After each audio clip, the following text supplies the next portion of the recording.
નમસ્કાર ખેડૂત મિત્રો, મારું નામ છે અલ્કેશ પટેલ અને આપણી યુટ્યુબ ચેનલ છે ખેતીની વાત મારું ગુજરાત. આપણી દુકાનનું નામ છે મિત્રો Hindustan Agro Seeds Kalavad, proper Kalavad, તાલુકો કાલાવડ, જિલ્લો જામનગર. મિત્રો આપણું એડ્રેસ છે બેંક ઓફ ઇન્ડિયાની નીચે પેટ્રોલ પંપ વાળી શેરી, જૂનું માર્કેટિંગ યાર્ડ, કાલાવડ. તારીખ થઈ છે આજે મિત્રો 28/12/2025. તો આજે આપણે ચર્ચા કરવાના છીએ કે ચણાના પાકમાં શું માવજત કરવી. તો સંપૂર્ણ વિડીયો છેલ્લે સુધી જોજો. ચેનલમાં નવા હોય તો ચેનલને સબસ્ક્રાઇબ કરી દેજો, બીજા ગ્રુપમાં શેર કરી દેજો, જેથી કરીને ખેતીલક્ષી માહિતી વિડીયોના માધ્યમથી ખેડૂત મિત્રોને પહોંચતી રહે.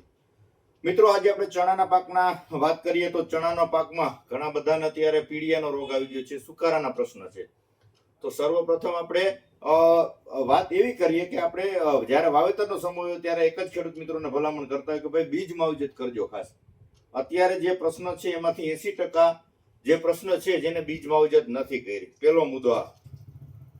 બીજો મુદ્દો એ કે આપણે માહિતી આપતા હોય કોઈ ખાતરીબંધ બિયારણ લેવાનું છે. જ્યાં ને ત્યાંથી તમે લઈ અને વાવેતર કરી દો છો તો એની અંદર પણ અત્યારે સુકારાના પ્રશ્નો આવે, કેમ કે બિયારણ હંમેશા રોગ મુક્ત, ફૂગનાશક જે છે એમાં ફૂગનો પ્રશ્ન ન હોવો જોઈએ, દાણો સડેલો ન હોવો જોઈએ. ટૂંકમાં રોગ મુક્ત બિયારણ હશે, ક્લીન કરેલું એકદમ કમ્પ્લીટ, તો તમારા સુકારાના પ્રશ્નો આવશે નહીં. આ બે મુદ્દા ઉપર જો આપણે ધ્યાન દીધેલો હશે તો એમાં 80% તમારે પ્રશ્નો હલ હશે. તમારે 20% જ પ્રશ્ન હશે, બાકી નહીં હોય. એ પણ જમીનજન્ય હોઈ શકે છે કે ભાઈ જમીનની અંદર જે પ્રશ્ન થતો એના કારણે સુકારો 15 થી 20% માં આવી શકે. બાકી 80% રોલ જે છે એ પાયા ખાતર અને બીજ બિયારણ બે ઉપર આધારિત રાખે છે. એટલે ખાસ ખેડૂત મિત્રો માર્ક કરજો અને આવનારી સિઝનમાં આ બે મુદ્દા જે છે સુધારી અને વાવેતર કરશો તો આ પ્રશ્નો અત્યારે જે પાછતરા ખર્ચા કરવા પડે છે સુકારા સામે, એ ખર્ચો કરવો પડશે નહીં. અને સુકારાનો ખર્ચ કરવા છતાંય સંપૂર્ણ રિઝલ્ટ મળવાનું નથી. આ એક નક્કી રાખજો. હું તમને ભલામણ કરું કે ગમે એ ભલામણ કરે કે ભાઈ આનાથી આ કરી દે, આનાથી આ થઈ જશે,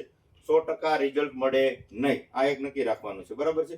તો આજે અત્યારે આપણે ભલામણ કરી દઈએ કે ભાઈ 30-35 દિવસનો જેને છે એ ચણાનો પાક થયો છે, એની અંદર શરૂઆતમાં શું સ્પ્રે કરવા. તો શરૂઆતમાં આપણે 19-19 આવે છે એની ભલામણ કરીએ છીએ, અથવા જે આવે છે આપણે એકવા સ્પીડ આવે છે 25-25-25, આ પણ તમે આપી શકો છો. શરૂઆતની અવસ્થામાં પહેલો છંટકાવ છે 30 દિવસથી 35 દિવસના ગાળામાં તમે પ્રથમ છંટકાવ કરો છો ત્યારે તમે આ વસ્તુ ચોક્કસથી આપી શકો છો. ગ્રોથ પણ સારો થશે અને જે છે પોષક એની અંદર આવી જાય છે, પોષણ એટલા માટે એનું પરિણામ પણ સારું જોવા મળશે.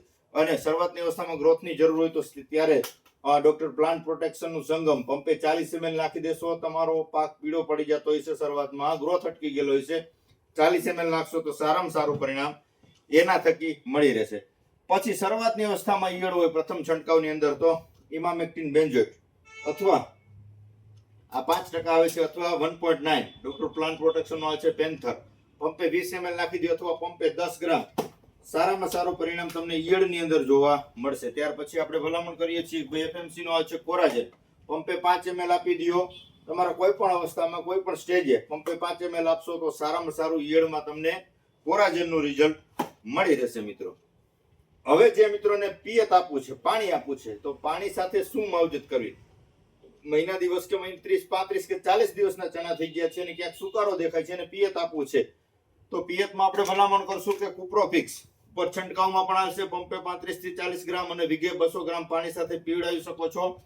જેની અંદર તમે સાથે આપી શકો છો ઓર્ગેનિક કાર્બન સુંદર ગોલ્ડ 1 એકરમાં 1 લીટર, અઢી વીઘે 1 લીટર સુંદર ગોલ્ડ આપી દો, સાથે વીઘે 200 ગ્રામ આપી દો.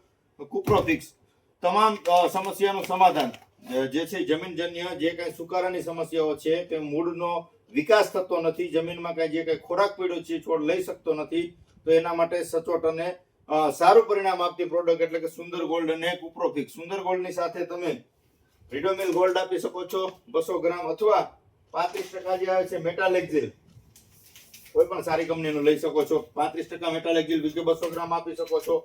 અથવા જે છે એન્ટ્રાગોલ બાયરનું, આ પણ વીઘે 200 ગ્રામ તમે પાણી સાથે પીવડાવી શકો છો. આનું પરિણામ પણ તમને ચોક્કસથી સારું જોવા મળશે. પાણી સાથે પીવડાવવાની વાત છે. હવે 40 કે 50 દિવસનો જે છે એ પાક થઈ ગયો છે આપણો, અને એની અંદર તમને જે છે છંટકાવ કરો છો બીજો અથવા ત્રીજો, તો એની અંદર 50 દિવસ આસપાસ જે આપણે ભલામણ કરશું તો કે 05234 તમારે આપી દેવાનું છે પંપે 100 ગ્રામ. 05234 પંપે 100 ગ્રામ આપી દેવાનું છે. એની સાથે આપી દેવાનું છે પંપે 30 ગ્રામ કે 40 ગ્રામ સુધી તમે આપી શકો છો 20% બોરોન. બોરોન આપી દેશો, પરિણામ તમને ચોક્કસથી સારું જોવા મળશે. 05234 ની જગ્યાએ 06020 એકવા સ્પીડનો આવે છે 06020 આ પણ તમે આપી શકો છો. પંપે 25 ml નો ડોઝ છે. આની સાથે પણ તમે બોરોન આપશો તો પણ તમને એક્સિલન્ટ સારામાં સારું પરિણામ જોવા મળશે મિત્રો. 50 દિવસ આસપાસનો જે છે એ પાક થઈ ગયો છે આપણે, એટલે કે ફ્લાવરિંગ સ્ટેજ છે, 10 થી 20% ફાલ દેખાય છે, તો એની અંદર આપી દો પંપે 25 ml ફલમ ગ્રો, સહારા ઇન્ટરનેશનલ કેમિકલનું ફલમ ગ્રો. સારામાં સારું પરિણામ, બરાબર છે, ફાલ માટે સારામાં સારું પરિણામ આપશે ફલમ ગ્રો. 60 દિવસ ઉપરના જેને ચણા થઈ ગયા છે તો એક વખત એરિસ કંપનીનું આવે છે કેફોનિક ની અંદર આવી જાય છે 01245.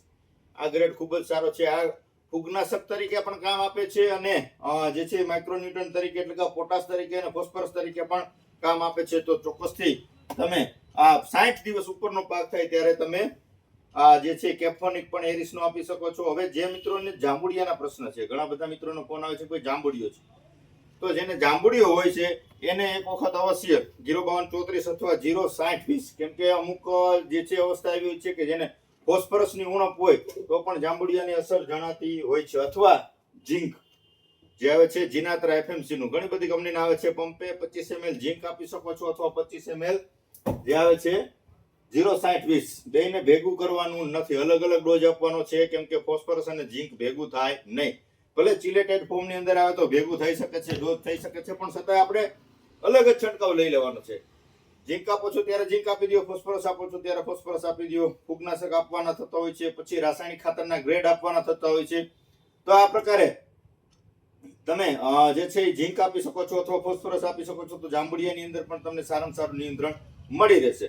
પીળીઓ જે છે પાન ખરી જાય છે, સુકારા જેવી સ્થિતિ છે, તો એની અંદર આપણે ભલામણ કરીએ છીએ માસ્ટર કોપની. પંપે 40 ml માસ્ટર કોપ આપી શકો છો અથવા ધાનુકાનું આવે છે જેનેટ. આ બે ફૂગનાશકો ચણા માટે બેસ્ટ. સફેદ ચણા હોય કે પીળા ચણા હોય, સારામાં સારું પરિણામ આપતી બે પ્રોડક્ટ છે જેનેટ અને જે છે માસ્ટર કોપ.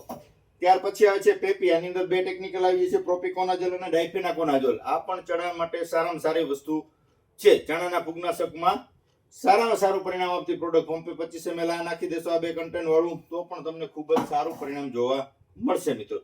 તો આ પ્રકારે તમને અત્યારે જે ચણાના પાકમાં જરૂરિયાત છે એ મુજબની તમે ભલામણ કરી છે. હવે આની સાથે તમારે સ્ટીકર આપવું ખૂબ જ જરૂરી છે, તો પંપે 10 ml આની સાથે સ્ટીકર ચોક્કસથી આપી દેવાનું છે. આ બધી પ્રોડક્ટની માહિતી આપી છે, તમારા નજીકના સેન્ટરમાં મળી રહેશે. સારી કંપનીનું લેવાનું છે, સારી ગુણવત્તાવાળું લેવાનું છે, એટલે પરિણામ ચોક્કસથી મળશે જ. પછી આમાંનું એમ કે ભાઈ આના જેવું જ હતું, આ એના જેવું જ હતું, આ એ જ કંપની છે, આવું લેશો તો પરિણામની આપણે કોઈ ગેરંટી લેતા નથી. બાકી આ તમને ભલામણ કરીએ છીએ, આમાંનું એક તમારા નજીકના સેન્ટરમાં મળી જાય એનું પરિણામ તમને 100% મળશે. આવી આપણે રિઝલ્ટ લીધા પછી ખેડૂત મિત્રોને ભલામણ કરતા હોઈએ છીએ, એટલે પરિણામ સારા જ મળતા હોય છે. તમને ન મળે તો કુરિયર દ્વારા પણ આપણે મોકલીએ છીએ, તો કુરિયરથી પણ તમે ચોક્કસથી મંગાવી શકો છો મિત્રો. વિશેષ કઈ માહિતીની જરૂરત હોય 9925442050 મારો મોબાઈલ નંબર છે. તમે ચોક્કસથી ગમે ત્યારે ફોન કરીને માહિતી મેળવી શકો છો મિત્રો. બસ રજા આપશો મને. જય જવાન જય કિસાન.